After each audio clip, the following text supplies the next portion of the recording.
We exist to change lives for the better. And I think once you realise that and what we're about as an institution, then the teaching and the research and the civic work we do all then makes much more sense. My education here really changed my life. I'm surrounded by motivated people, especially the lecturers. They want to teach you how to think, not only how to do a specific thing. Mae'r gwaith ymchwil da ni'n neud yn Aberystwyth yn really bwysig i'r byd. Dio ddim yn aros just tu fewn I Aberystwyth, mae pethau'n mynd tu allan.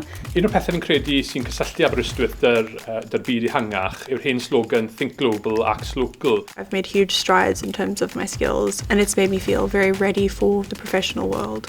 Bo ni'n cynnwys mewnbwn gan rhanddeiliad amrywiol. Cael cymaint o leisiau a phosib.